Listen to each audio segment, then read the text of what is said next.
two, three.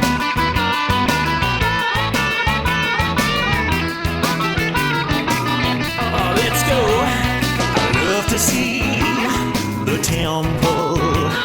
I'm going there someday to feel the Holy Spirit, to listen and to pray. It is time for another episode of the Cultural Hall. It is a Temple Ticker episode, Temple News of the Church of Jesus Christ of Latter-day Saints. But before we go any further, Corey K. Ward, he is here. He is the Pharaoh, and he would like you all to know, Yeah. go! Go. There you go. Are you big into the World Cup going on right now? I've started to be. Yeah. Yeah? I usually only am interested in it or in soccer when the World Cup happens. So, Yeah. yeah. Fun fact, right before I got engaged to my first wife, I watched a World Cup game in Times Square. That was an experience. It was incredible. It was Wow. so many people. It was thousands upon thousands, and like they put it on all of the TVs around, and people were insane. I don't remember. I don't even know if it was USA that was playing or whatever, right? But Yeah. I love an excitement of everyone else sporting event as well. Nice. Is that a Mexico? Is that the jersey you were It is. wearing? Well, yeah, it's technically 2 years or 4 years ago. Yeah. So not the updated jersey. Listen, they're expensive. You can't be buying a new jersey every 4 years. What are I you, made of money? know. You got that That's right. Pharaoh money? Nope. I got this on the street for only $5 in Mexico City a couple of years ago. So So it's authentic. Good. I'm gonna wait a couple more years and hopefully the new ones will be out there. I wish that there were like competing Temple District shirts and you could got and buy them. I know there'll be plenty of merch for the Salt Lake Temple, rededication and opening and all the thing in downtown Salt Lake. But I wish that we could be identified by our Temple District uniform. That'd be kind of cool. Think so? A way to Huh. compete and be like, oh, Cleveland's here. Cleveland's here. Watch out, everybody. Cleveland gets a little stabby. I know that we'll talk about that. Stabby. Yeah, listen, you ever been to You know Cleveland? that from experience. Yes, yes. It was more guns than knives that I experienced, but yeah, it can get a little scary going back there to where I served my mission and finding myself in neighborhoods where I went, oh my gosh, I can't believe I was here at night. For I sure. know a lot of people do that, but yeah, definitely. We've got tons. I opened up, so Corey, in the show notes, you guys, you can find all the things that we talk about. I opened it up and I went, didn't we just talk a couple of weeks ago? There is so much temple news. Let us get to it. Dedications aplenty. Yes, honestly, they're fitting in everything until before the summer break.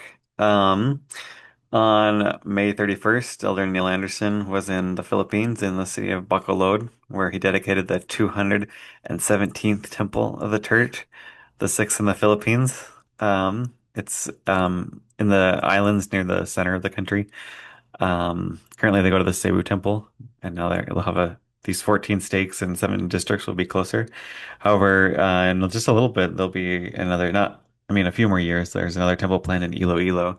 So that will split this temple district again. But pretty amazing that this is the third temple this year in the Philippines to be dedicated. And it's 6 of 14 that are announced, right? Is that right? Yeah, Yeah. 14. Jeez. And they get the coolest names too. Bacolod and Iloilo. Those are great names. Yeah, that's right. They got a cool temple with the Spanish colonial design to go after that heritage that they have in the Philippines. Anything significant about dedicatory prayer things that they said, and there will be 14 more. Any of that kind of stuff? I wish we did that. I think he just said that this country is richly blessed with temples and yeah. Willamette? Is that how you say it? I always say it wrong. Willamette. I Willamette? think it's What is it? Willamette. Yeah. Willamette. Okay. Willamette Valley Oregon Temple was dedicated on June 7th by Dieter Uchtdorf. Um, he he had a video on social media this week where he talked about he was in like the Alps and in Austria and the Czech Republic and Germany, and then he the next week he went here to Oregon and he's like, "Oh, this reminds me of Germany. All the green valleys and the rivers and everything." And This is the third temple in Oregon. It's located in the Eugene, Oregon area, although it's in Springfield. And it will also serve nine steaks for that Central Oregon area.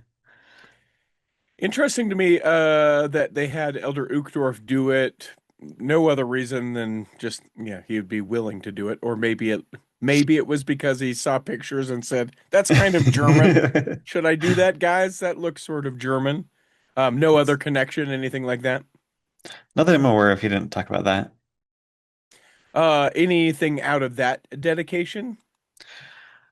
Um, Doesn't have no, to be. Doesn't have to I be. think Yeah. he just really liked the colors and everything. So, what is interesting about is that on the official list of the Church of Temples, they did list this, even though it was dedicated the same time, same day as the Yorba Linda, California temple, it was listed as 218. Hmm. Um, where the one dedicated by D. Christopherson was 219. That could either be, he got that dedicated repaired just in the nick of time Yeah. Amen. before, Ha! Take that, Christopherson. or is it that because W comes in the alphabet before Y, is it just listed Oh. alphabetical? Oh yeah. I don't know. I'll have to ask whoever does that. I have no idea who would determine what that is. Yeah, But yeah, interesting, right? Would it be alphabetical or is it a time-based thing? Like, would we ever have seen Yorba Linda be the 219 or 218 and Willamette 219? Hmm. I still maintain. I just said amen. Are you done? I got your voicemail. Must mean you're still praying. This is 218. That's that phone call between Elder Uchtdorf and Elder Christofferson. So no proof yeah, on any of that. No proof on that. But Yorba to Linda finally dedicated. just down there south in Southern California, it's the second temple in Orange County. Um, Elder Christopherson was there with Raymond Egbo, who's the General 3070, as well as Takashi Wada. And this also temple is also going to serve nine steaks Wow. in this area. Relieve the Newport Beach temple a little bit, maybe take a couple from LA. Um, It's interesting to note with the sort of shrinking in Southern California brought on by you know, the pandemic and some of the last few years. It's interesting to note if it's really as needed and in that location as, it was 5 years ago. Because that one was announced a while ago, wasn't it? Yorba Linda? yeah, Yeah. like 2018 or Yeah. so. Yeah. Um, most of the contraction of the church has been happening in the LA area. So Orange County has kind of remained mostly stable. Okay. So this temple's to support that area, I think. Yeah. What I like that you just did and very tactfully and kind was, nope, Richie, nope, you're incorrect. Thank you for doing that in the delicate way that you just did. So that's it for dedications. When's our next dedication It's coming up? not until No. August. In fact, there's no temple events scheduled for until August 1st is the next, there'll be a groundbreaking. Okay. So from now until that, there's no scheduled temple news. Doesn't mean there won't be any temple news during that Sure. time. But Sure. yeah. And you mentioned sort of the summer break. People are like, wait, school's already out, Corey. The summer break of July for the apostles. They sort of go, listen, we're still apostles, but we're gonna go be of the people for a minute. We're gonna go get ourselves a lime Ricky and go fishing, and we got our reunions, which is exciting to tell for me to tell you. Guess where I partied last night? This has a point, Um, I promise. Nope, I you're don't, wrong. Guess another place. Nope, also wrong. Cleveland. All right, I'll tell you. I Where? it was funny, so I was doing a wedding and I Uh-huh. set up and there were several behind me where I was set up in this home up in the Heber Valley. There were several like church employee issued books behind me, right? And there was one of the original like door handles to the Salt Lake Temple that was literally like right next to me. And I'm like, who owns this house? Youngest Okay. granddaughter of President or youngest daughter of President Nelson was whose house I was in last night. Wow. Yeah. Of It course was she not who was has. getting married. They just rent their house out every once in a while. It's this beautiful farm property up in the Heber Valley.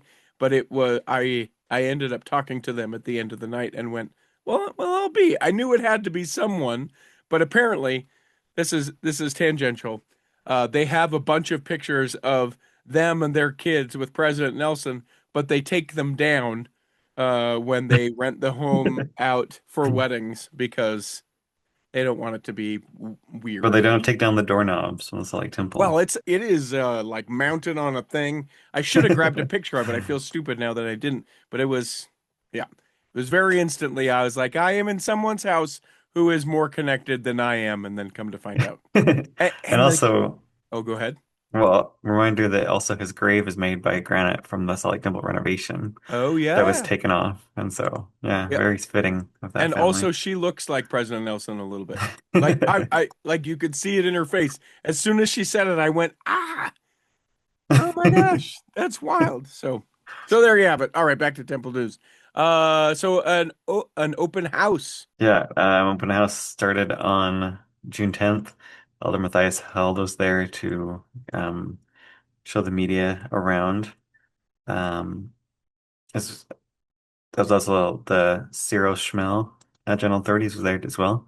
This is the first temple in the state of Minas Gerais, I think is how you say it. It's Mm-hmm. one of the biggest states in Brazil. I'm trying to remember what number temple this is in Brazil. I can't remember that. Um, but this is one of those temples that doesn't have like a very tall spire. It just kind of has um, a peaked roof, I would say, Okay. on the top. And they used a lot of the designs from the uh, Portuguese tile patterns, the geometric kind of octagons that are interlinking. It's really a unique design, I think, from the interior and the exterior stone as well. You see that in the like the wallpaper and the flooring and everything. You see some like blues and grays. They use some of the floral patterns from the area. They use the colors white, yellow, and blue. I am And it's kind of looking, a modern Art Deco kind of design. according to AI, which is good as it is, right? Yeah, It says there are 12 operating temples now in Brazil and 24 in various stages. So if yeah, that's accurate. sounds accurate. Oh, what I was doing though is because Matthias held, that is Elder Matthias held, Uh-huh. pulling double duty between the Belo Horizonte and the Cleveland, Ohio temple. I was trying to figure out what makes this guy so great that he gets to go to Brazil and gets to go to Ohio and do all these things. And I was trying to figure out if maybe that's maybe we should be looking for him for the next apostleship in the event that there's another one. And guess what? He's young enough. He's Okay. also he's also Colombian. He looks not Colombian, but he is Colombian from Bogota.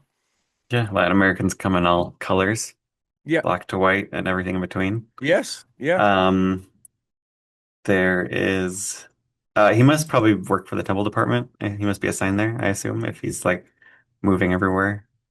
He used to be in the South America Northwest area over there in Peru, Colombia area. So I guess now that he's in the temple department, he probably there's usually like one or two general authorities that travel for these open houses, and they basically attend everyone. Mm. So that's just part of their duty. I think he also speaks a lot of languages because he's lived in Germany, Guatemala, Brazil, and Colombia. And you know what he was? Any idea? A pilot? Professionally? Nope. Nope. No, I don't know. One of the VPs of Mercedes-Benz. Okay. That's kind of cool. Yeah. Yeah. Sorry, tangential again. I'm really good about keeping us on track. So what do you think about the interior of the Cleveland Temple? I think it's great. I love it. I love every part of it. I it was interesting for me as I sort of poked around. I looked for like nods to the Kirtland Temple just because it's fairly close as far as the crow flies and some of that. And there Uh-huh. there there is some of it, but you have to really be looking for it. Um like in the if you look again in the show notes that Corey prepares, like there is some similarities in the patterns in the rug, as also you see in the Kirtland Temple, and also in some of the like decorative painting around the top. I didn't see it in the windows necessarily, or at least that I could remember, but I uh, I think it's pretty cool. I'm excited for the people there. Again, weepy when that temple was announced, and sad that I couldn't go out there for this open house. Yeah, they What? also talk about a lot of the things just from Cleveland's architectural heritage. This says that they took inspiration off of buildings on East 4th Street. Hmm. I don't know if you're familiar with that area. Yeah, right downtown. It's right by where A Christmas Story was filmed. Yeah, they took a lot of the colors that from Lake Erie at sunset, those Hmm. red, blue, green, coral, gold that you see there, as well as the state wildflower, the white trillium, as Hmm. well. It's a three-petaled white blossom that they show throughout. So a lot of the designs carved into the seats in the celestial room and stuff like that. It's pretty cool. It's pretty cool. There, we've talked about a bunch of, return missionaries are talking about going out there sometime, maybe in the fall, because fall in Ohio is the time to go. You can go out and you go to the maple festivals when they do the sugar maples, and they tap trees, and you get a big thing, and then they heat up the not syrup at that point. It's just the what is it called? Like, Molasses? yeah, no, it's just Oh, it's just like essentially like water out of the trees. The maple, and then they heat it up so much, and then they boil it down, and then they give you these things, and you stir it, and it becomes hard candy.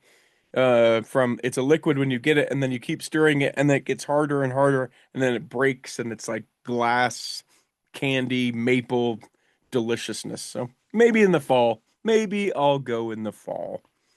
nice. That'd be nice. Good area. And then San Diego. We knew this was coming. This is the one that I have seen more news about, more social media about, more the ex-Mormon ex-Mormon went back to the this, and I couldn't believe it, and I loved this. Let's talk about the San Diego, and then we'll take a break. Yeah, the same day that the Cleveland Temple opened, the San Diego Temple reopened. There was a media day on the 15th. Elder Neil Anderson and as well as Raymond Egbo was there. Um, so it is very special when an apostle makes it out to a temple open house opening. It's kind of a big deal, I guess. Yeah, the San Diego Temple was originally dedicated in 1993. It was dedicated by President Hinckley, but it was when Ezra Taft Benson was president. Hmm. And it's located right on the I-5 corridor. And there's also recently built a light rail, like right there too, as well. So it's very accessible to a lot of Southern California. And it's obviously a double-spired temple that's really like if you were to line up all the temples of the church, this might be the most unique. Hmm. Would I agree with that? Yeah, I'd agree with that. And and people lovingly in Southern California call it what Joseph's Castle? What is it that they call it? I can't remember I don't know. because of like Disneyland and stuff like that. They're like Joseph's Magic Kingdom or something like that because it does look very like castle. It looks sort of fantastical in that way, whereas some of our temples maybe don't look that way. Yeah, the temple is designed kind of like if you look at it from an aerial, it's like kind of like two squares interlocking each other Hmm. with the two towers, and then there's Moroni on the one side, which makes it look a little bit like I'm kind of surprised they didn't take off Moroni because it's kind of like almost lopsided with one spire equally Hmm. like the other, but one has the Moroni and the other doesn't. Something unique about this temple is that they have an atrium in the center. And it's kind of like a lobby area that has glass, but it has some plants in the middle. People say that when you walk up to it, you can see the Angel Moroni on the other top of the other spire from it. I think the atrium is off of the celestial room. I'm a 90 something percent sure that like it's off of the celestial room that atrium is. And they kept it, which is Yeah, great. they kept Yeah. it, which there was rumors that it was leaking water and stuff, so they obviously fixed that. Another thing that they focused on was the art glass, the huge wall of glass on both sides of the towers. Said it was cracking and suffering heat damage. And so they had to come up with a solution to that, as well as the marble on the side of the temple was being stained by years of being next to the highway of all the car exhaust, as well as the humid environment next to the ocean. So they came up with a solution where it says that they kind of put like some sort of coating on. Uh, they first repaired like the marble. They call it marble sh shot or sheet, which is like kind of like when you crumble it up and then spray it on like concrete. Mm. But then they put some sort of coating, like clear coating on it, so that you could just clean off the grime every once in a while instead of having to do everything over again. Hmm. Um, I think the real tragedy, though, and I was sad to see this go, because I don't know that we have any temples that still have it, the cafeteria. yep. They took the cafeteria and dining room and converted it into a workers' break room as well as the marriage waiting area. There was also a sitting room that was divided in two, and they now it's just one to make it more large and kind of it's kind of a square shape with that art glass on the two sides. So I'm sure it was kind of cramped having it just two ceiling rooms. So I guess now with probably more focus on large weddings, they probably have more room for that. Um, Uh, the biggest yeah, go ahead. the biggest symbolism that is used in the temple is the eight-pointed star. It's kind of like two squares, one at a 45-degree angle. And the video that the church put out, the media said that it was not meant to be any specific religious symbol. However, over the years, there's been many scholarship and speculation about it. There's a scholar from BYU, Andrew Alonzo Gaskell, that wrote something about this being called the Seal of Melchizedek, which you see in some ancient mosaics that show Melchizedek, and this is like on his like altar. So a lot of people have speculated that this was designed to be that symbol. However, it's unlikely. I believe the main architect was Catholic, Hmm. and I think he just liked the design, and so it wasn't supposed to be specific. But Don't downplay obviously, our conspiracy obviously, there's theories. more meaning in that. Yeah, I also people look at it, and the church is like, "That's nothing. Look over here. Look over this way. That's not the seal of Melchizedek." What have I said? No. a couple of years ago, I went to this presentation from a church architect, and he talked about how the temple design department has kind of gone through like cycles.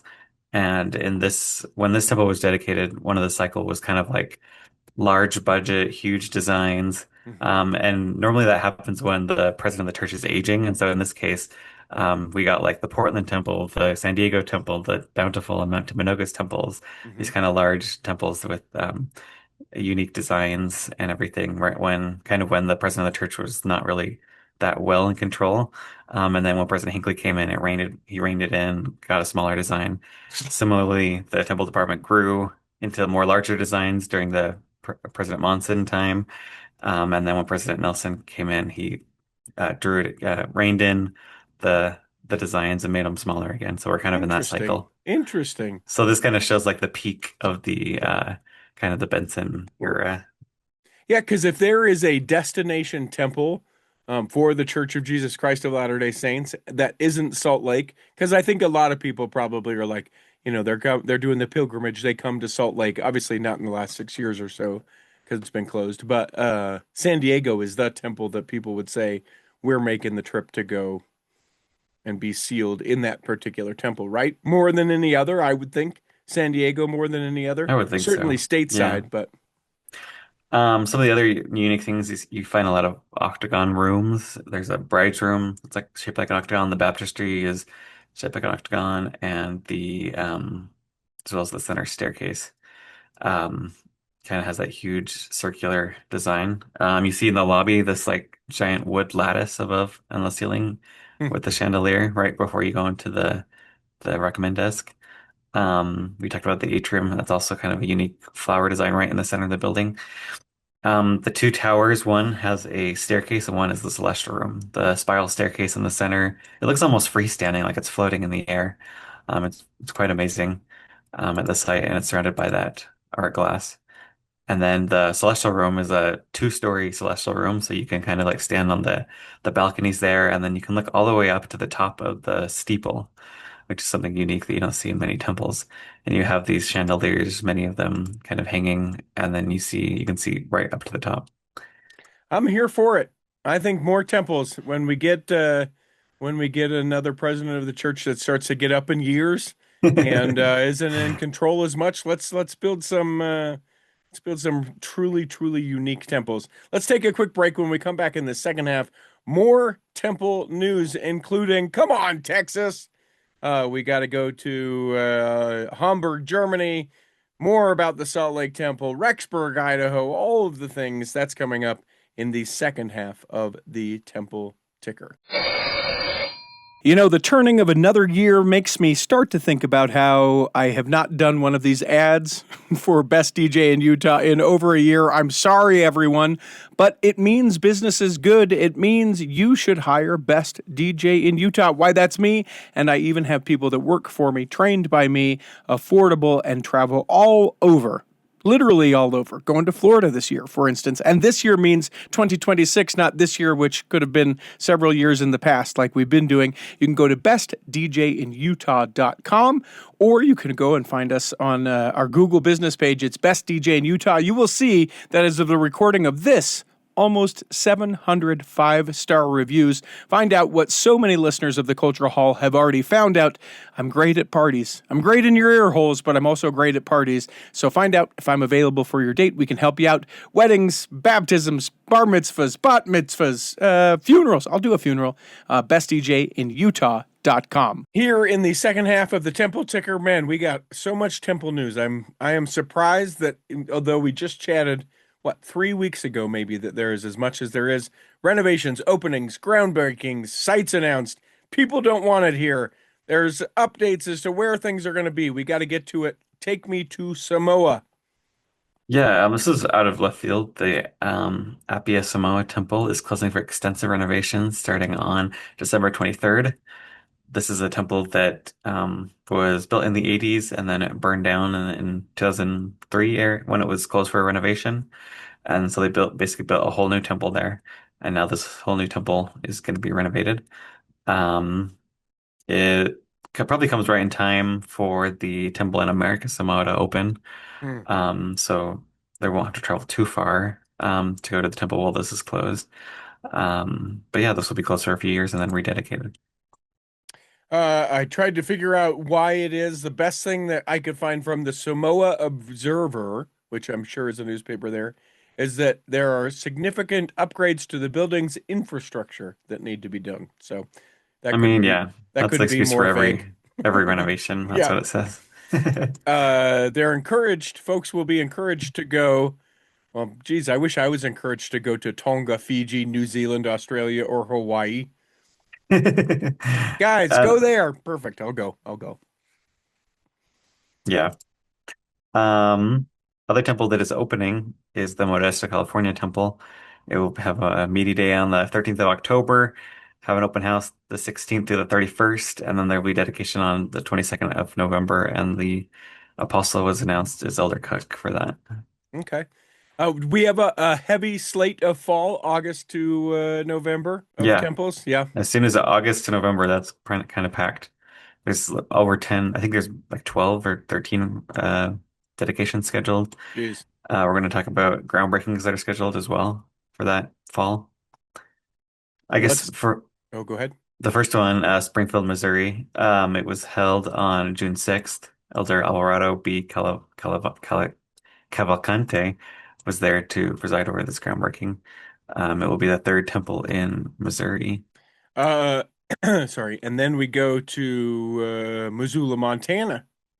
Yeah, the same day, June 6th, Jose A. Teixeira was there to preside over this groundbreaking. This will be the third temple in Wyoming or in Montana as well. And And Teixeira was a pick for me for the apostle, but now he's a little too old to he's be. gonna age out. Yeah, he's Yeah. gonna age out, but he was my choice. He just looks happy. That's what I love about Teixeira. Like I've never seen him not in a anything where it's just like that guy looks so happy. I love that happy looking apostle. There you go. The temples that were announced for groundbreaking is the Huntsville, Alabama temple. Will have one on August 15th. John D. Amos will be that presiding authority. And then on August 8th, the Naga Philippines temple will have a groundbreaking presided by Stephen D. Shumway. Hmm. You remember Elder Amos? His wife was the one that worked for NASA, I want to say. And when he was called to be mission president in Louisiana, she's like, "Okay, I'll go with you," and stopped Yeah. working at NASA. Worked on like I don't know, the big plans there, and said, "Yeah, you know what? Gonna go serve God." It's pretty crazy. Pretty crazy. Some of the stories of these people. We need to tell more of these stories. Maybe what we'll do is we'll have like Temple Ticker, we'll figure out a clever name and just pick random apostles in 70s and go, you know who he worked for, you know who she was, and just give people an idea who some of these folks are. Temple renderings released. You said late. They were released late, like should have been released a long time ago. Well, it must have been a flub by the church PR, but we talked about how sites were announced and groundbreaking was announced for one of these, but they didn't release any renderings during that time. But Oh, then okay. a couple days later, after we talked, they just quietly uploaded them to the Yeah. same press release.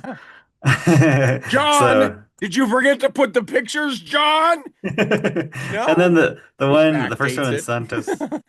The first one in Santos, Brazil, it showed up on the Brazil church's Facebook page first, hmm but not on the website. So I don't know what happened there, but it did get updated eventually. This is a two-story temple. It's pretty impressive, I think. I thought it was going to be a smaller temple, but Oh, wow. it's a Yeah. kind of a white granite with some nice geometric designs in the glass and everything. Two-story. So, And and then then. Greenville, South Carolina. Yeah, this is more of an English colonial design with those, I can't remember, are they Doric or Corinthic columns or whatever, in the front, and then kind of a large steeple with a kind of a silver color and kind of that New England, just steeple design that you see in a lot of the churches.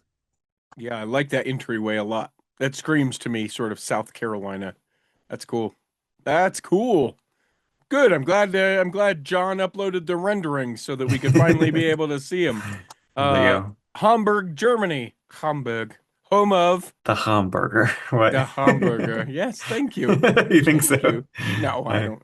Probably, maybe, but probably maybe. not. I'll find out. You tell us about the temple. Yeah, the temple was announced a couple years ago by President Nelson, and the site was announced. It will be on the site where the Hamburg ward currently meets. It's a 1.4-acre site right in the center of the city, so a pretty good accessible area located near the train stations.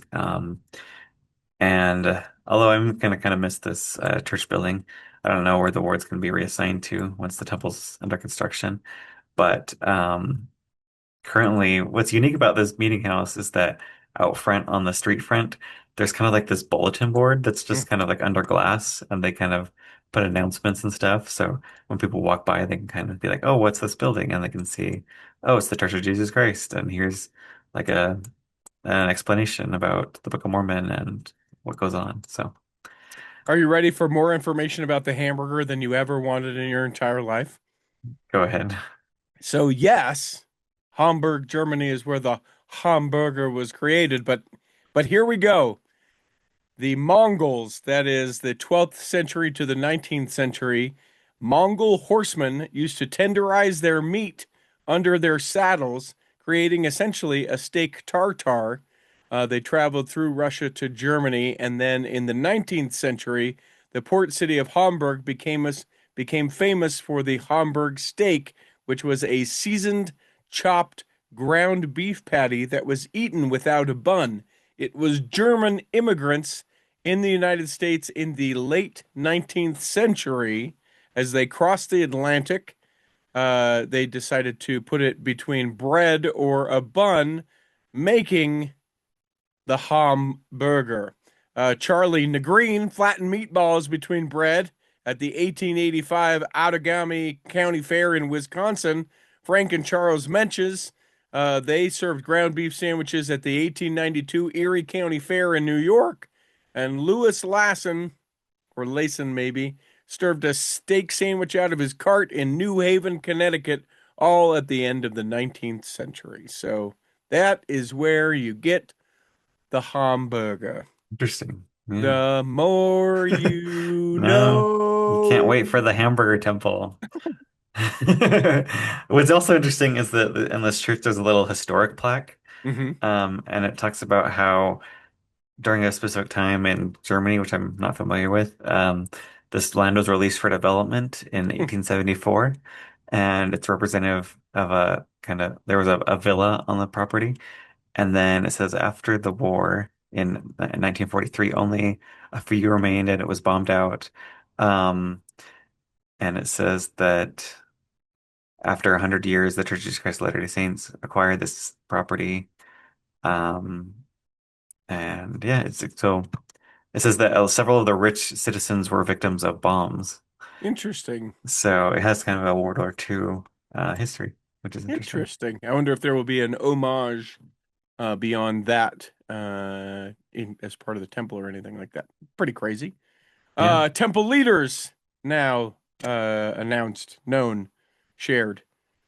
Yeah, the Modesta, California temple, the leaders will be David Lewis White and Cynthia Lee Hanson White. They're from the Orchard Park Board in the Modesta stake.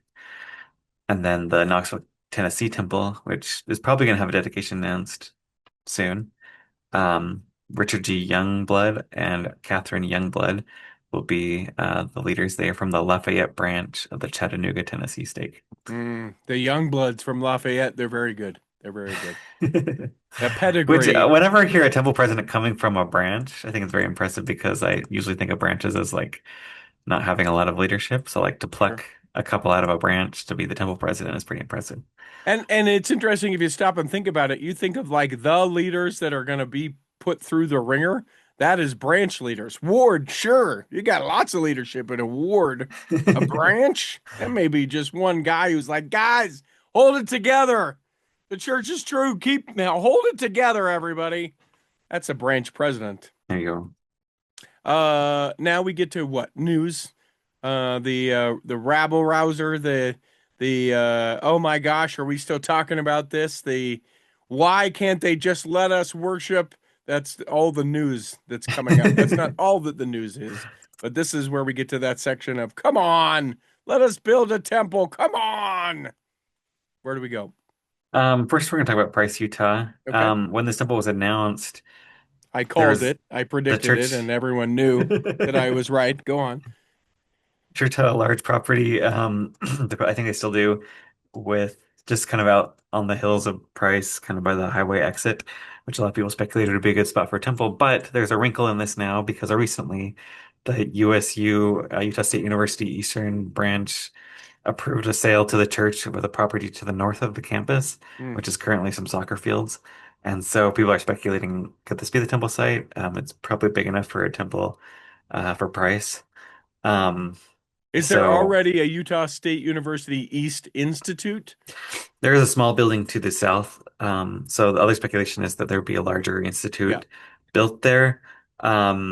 However, like currently the church, or recently in the last couple of months, the church discontinued the YSA stake and basically combined everyone in just one ward. Hmm. So maybe there's a need for kind of a larger area for YSA and stuff like that. So that's always a possibility. But there's also so one of the focuses of President Nelson was putting temples near university places in Utah, like the Orem Temple, the Taylorsville Mhm. Temple, Sure. and there was one more, and the Ephraim Temple right next to Snow Hmm. College.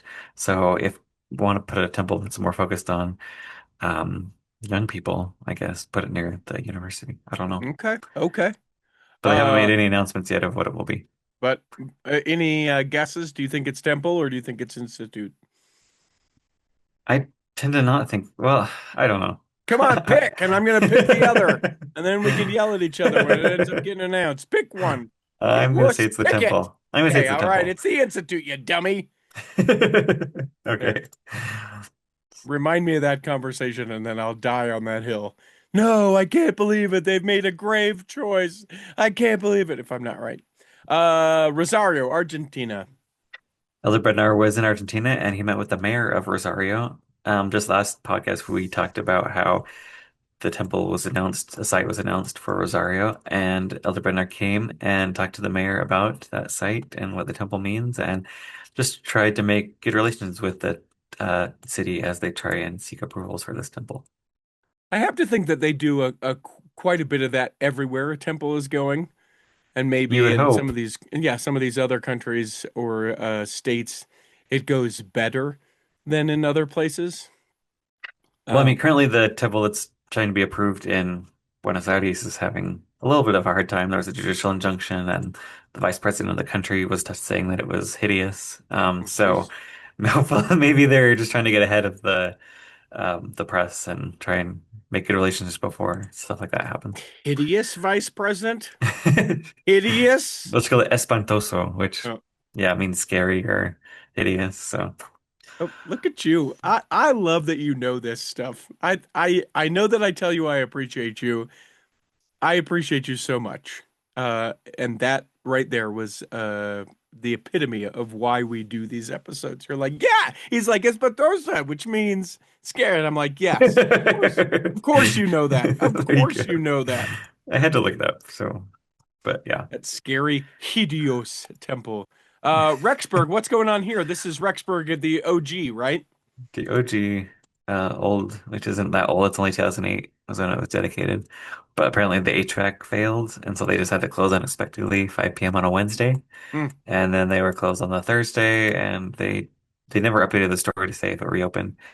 I assume it did, but that might be an issue for an upcoming maintenance closure, I assume, if the temple is closing unexpectedly for HVAC issues. You know what I heard though? People up and around Rexburg, angels on the roof fixing the HVAC. They would say that. Well, and you know that that's the kind of thing that would go around in Rexburg. And my brother was there and he felt a cool breeze and there wasn't even the AC wasn't working. It's like it's the HVAC. It was a person on the roof fixing it. It wasn't anyway.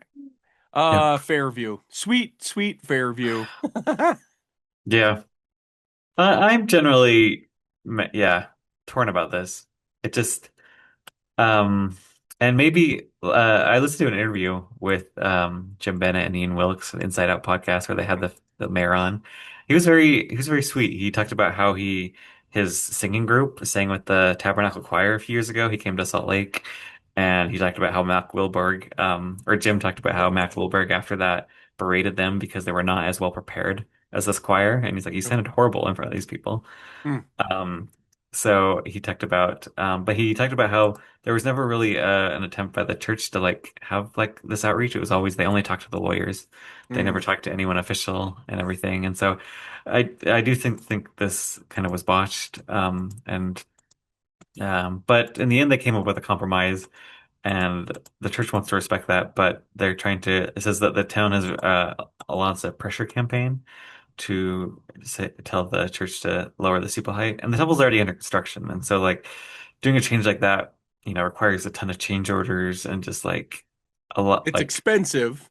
with the work I'm doing currently right now, I can see like doing any changes in mid construction is just a nightmare. Yeah. Um, but he also wrote a piece for the Salt Lake Tribune, trying to get the eyes of church leaders, I guess, because he's trying to get attention by anyone who's seeing who will give him attention in Salt Lake, and so um, yeah, it's kind of a tough situation. So for people that don't remember, the original plan was it was to be like twice as high as Yeah, what the current kind of agreement was. 173 feet.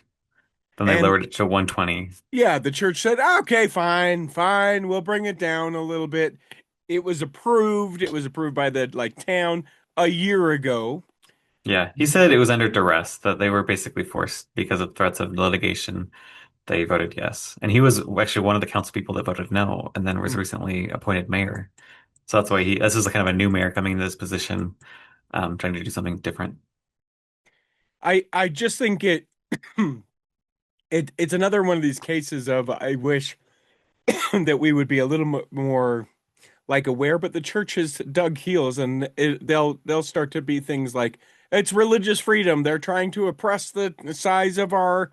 I mean, they don't say directly these things, but there's lots of nods to like because we have felt adversity in other areas, much worse adversity. People sort of liken it. It's like Hans Mill all over again, everyone. And it's like, no, it's not like No, Hans Mill all Bill. over again. But we Yeah. sort of leap to these extreme things. They don't want it, so we have to do it because of how badly they don't want it. To your point, it would be super expensive. It also probably is too late once it gets approved, and the church is like, listen, we took you on your approval and we're moving forward. But it is unfortunate that the temple's presence in this community won't be anything but like we're grateful for this religious edifice in our midst. Yeah, and the church, like, I think they only want to compromise once. Like in most Yeah, of these cases, they make one compromise and then we're done. And so to try and like do another compromise is yeah. maybe too much. So I am generally torn by like the response. Maybe from the church lawyers wasn't the best. But at the same time, the my political views about local zoning is that I think height requirements are the dumbest thing in the world. Oh, yeah. I think you should build apartment buildings any height that you want. So I really get annoyed by these people that go to the city council and complain about height in any town for any building. And so that political part of me is also annoyed by this. Well, They're in we got to save our the skies and our views, okay Corey. What, in you just Texas where want it's flat land. yeah, you just want you I know where you live in Salt Lake. You want just apartments everywhere. You want to never see the I mountains do. I want more again. apartments. Yeah, just build Yes. them. Corey the builder, just build them all anywhere. Let's tear down those single story homes and put 10 level apartments, says Corey K. You get Ward. great views from the tops of the apartment. Well, but what I live about on a my fifth views? story. I have But lived and my family has lived in this valley since Brigham Young with his cane it's not wrote your out. property. Yeah, you know Personal what? property rights. Come on. Respect the freedom Yeah. to build what you want on your own property.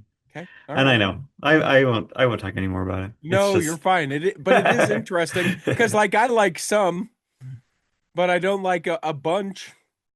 And Salt Lake is starting to get to where it's a bunch, and we need places for people to live. So I understand that as well.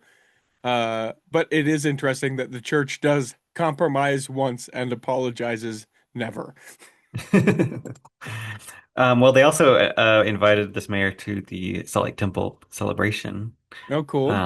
that will happen, and so he intends to also take their word on that and go to that. Um, the church recently released more tickets for the inside a temple tour, which is the new visitor center with the mock temple rooms and everything. So if you want to do that, maybe it's your chance now. And it's sold out, or no? You saying they're still available? Do we think the rush is Um, gone?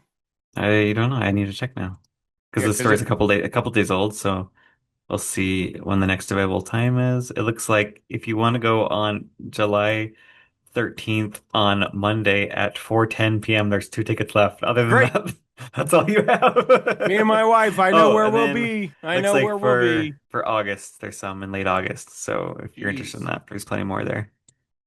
Man, that scarcity is the ways the church likes to release things. Temple garments. We're going to make it so that it's several years. Tickets to the temple experience. And then the volunteers, right? Let's end it here. You talked You a can little bit about this with volunteer. Berlin recently, Yep. but what I found interesting about this is that you don't have to be a member of the church. You don't have to be, I guess, active or um, a temple recommend holder to be a volunteer.